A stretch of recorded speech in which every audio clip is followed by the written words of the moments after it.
like we're gonna start a relationship or we're just not gonna be in each other's lives anymore. And it was an all or nothing situation. I was really pressed about this situation. I was like, why have I been thrown down the stairs? You know?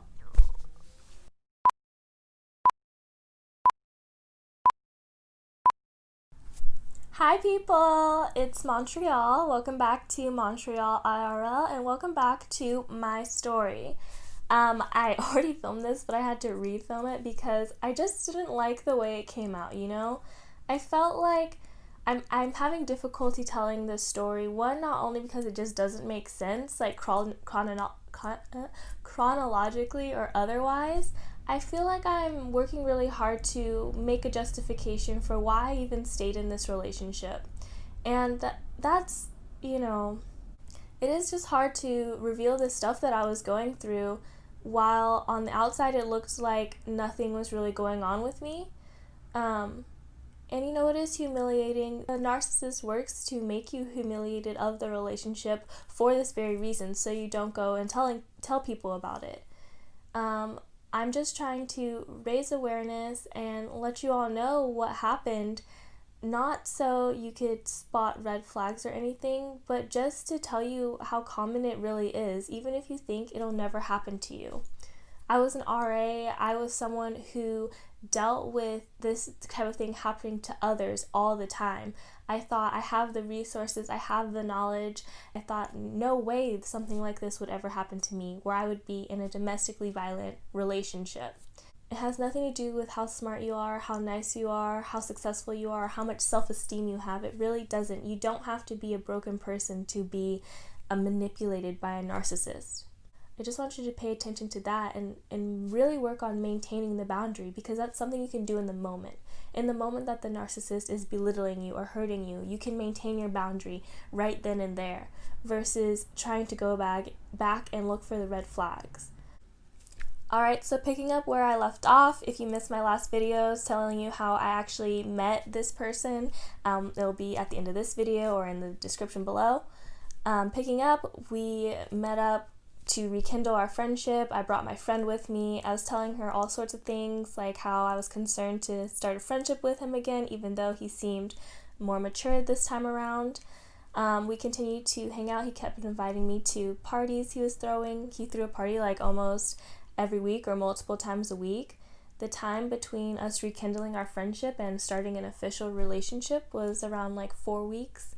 And every week there was an event and he invited me to it. There would literally be no other females, and when I brought my friend, she would bring her boyfriend, so I was literally the only single female at these parties. I don't know if this is like a true stereotype or not, but I feel like women swarm the person that their friend is trying to get to know them too, and guys just avoid the person that their friend has like a claim on, has dibs on or whatever. Some weird patriarchal territorial.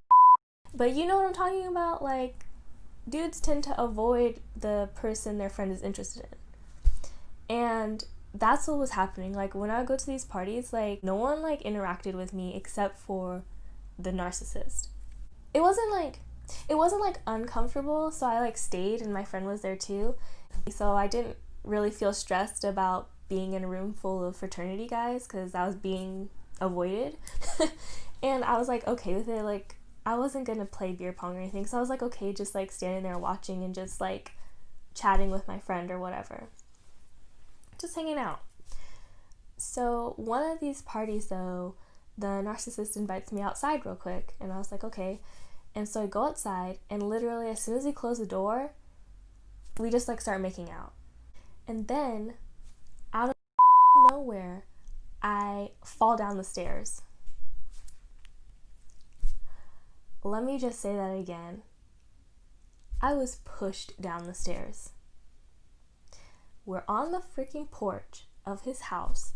Literally just closed the door, so I'm on like the big wide part of the porch, you know? And so he's making out with me, he turns me around, and he literally pushes me down the stairs. And I had like a scratch and a bruise on my back. And I was really pressed about this situation. I was like, why have I been thrown down the stairs? You know? So of course he's trying to tell me, oh, it was an accident, like we've been drinking, and you know, when you make out with someone, you like push up against them. And I was like, okay, sure. So I was just like not feeling that situation, and it made me mad because we had just like rekindled our relationship, and I was starting to see like this more mature, more caring side of him, and then he throws me down the stairs on accident. And so I just get like sus again, okay? And dang, I just wish I would have kept my suspicion. I can't say like things that I regret or things that I wish I had done, because I have to cut myself some slack in that area, because none of this like I said, is predictable. Alright? You do what you do in the moment, and you don't really analyze it. You're not sitting there in the moment like analyzing like, oh, is this person like a narcissistic personality? My suspicion was extinguished by multiple sources, and I'll mention that in another video. In the morning though, however, I write up a contract, and I let him know, like, if we're going to be friends, you have to sign this contract. And it basically said, like, I'm going to be more gentle, I'm not going to try and hurt, I'm not going to call names, because he loved to call names, like, before when we were friends. His favorite word is slore, which is slut, whore combined. And I told him, like, now, like, no name calling, no roughhousing, and we're just not going to have sex, you know, we're just friends, you know? So I had a contract, and he signed it, and I felt better about it. And in the upcoming weeks, like, it seemed to work. Like, he adhered to the contract, and we got pizza, you know, we were having like just normal friend, good time, good stuff. All right.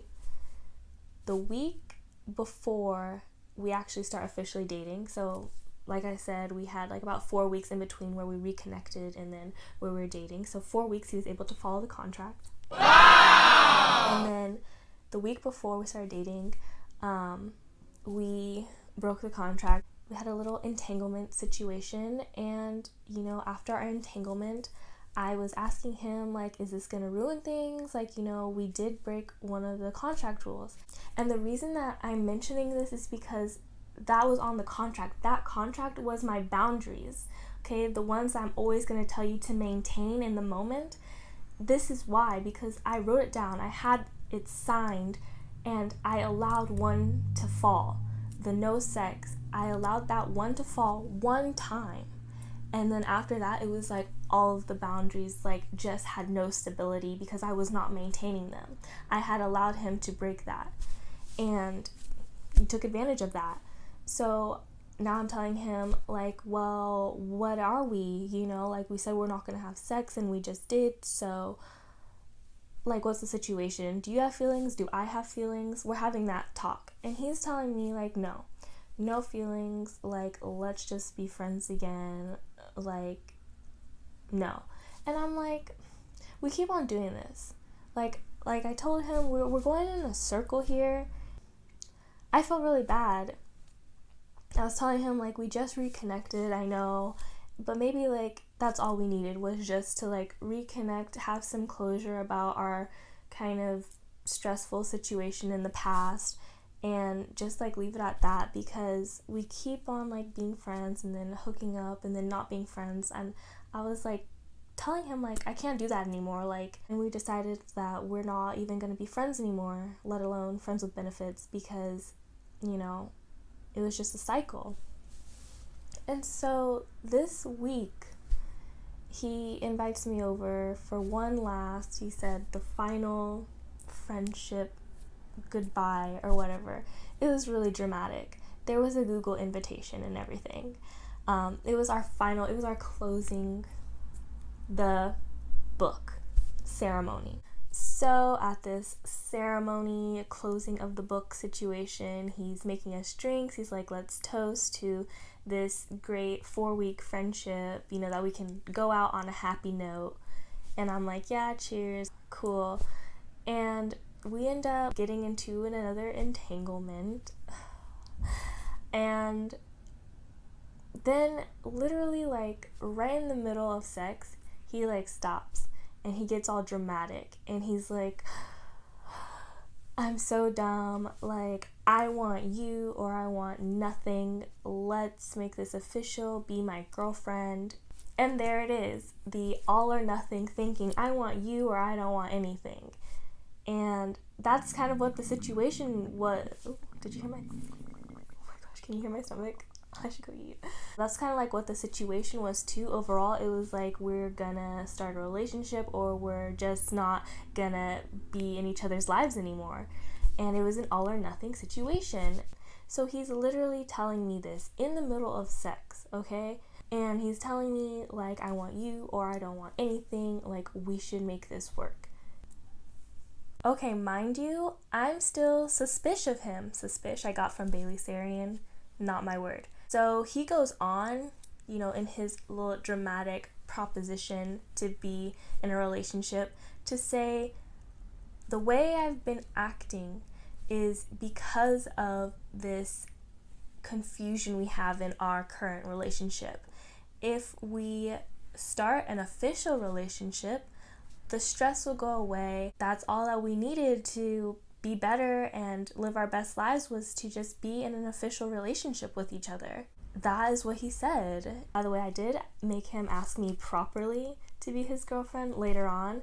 Okay, I wasn't, you know, that impressed by the little proposal while we're in the middle of sex. But the middle of sex conversation did get me, and that's kind of what happens with a narcissist as well, which I'll also do a separate video on. But briefly, like, sex is a huge manipulation tool for them. It's often used as a distraction.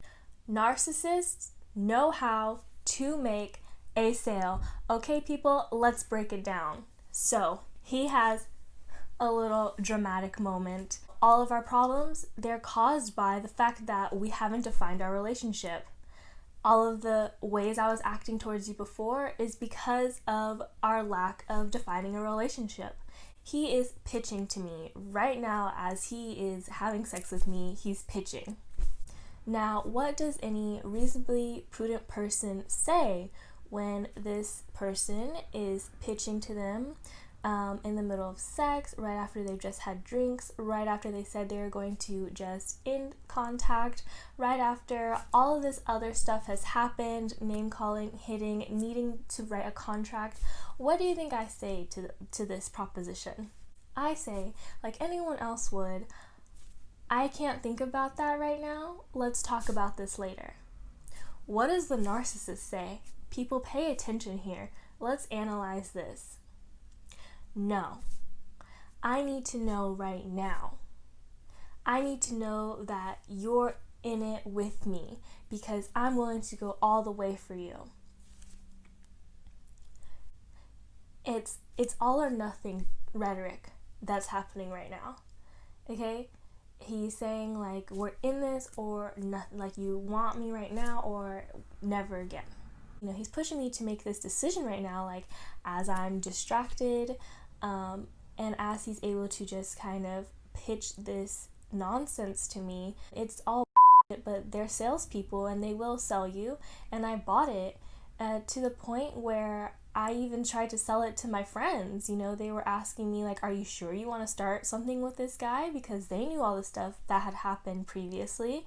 And I was telling them, well, no, it's going to be better now because we have defined the relationship. So, you know, he's not going to act like that anymore. So I'm still kind of not, I haven't said yes yet.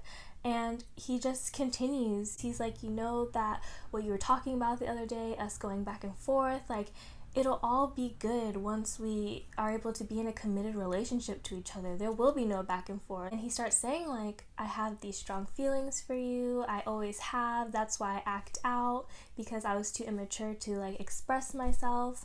He's just basically trying to tell me that his behavior is going to change. Like, this is what his selling point is right now. And like, as he's saying this, he's just getting more and more excited. Like, he's, you know, when someone just has an idea and they get like all wide-eyed. That was how he was. He was just like very excited, telling me why we need to be in a relationship and how he was going to change and how he was going to make me love him. And it made me feel excited too, you know? Everyone wants someone who's like all about them. And also, it was in a very overwhelming situation where I'm literally being distracted, like, as he's saying this. He is telling me, listen, let me. And honestly, those words give me chills right now because I got to see. And it wasn't Prince Charming. Oh, okay, sorry. This is exhausting.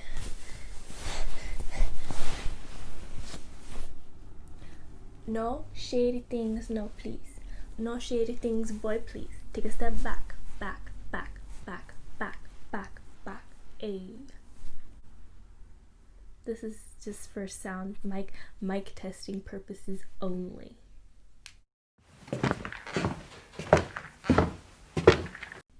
He began to growl at me.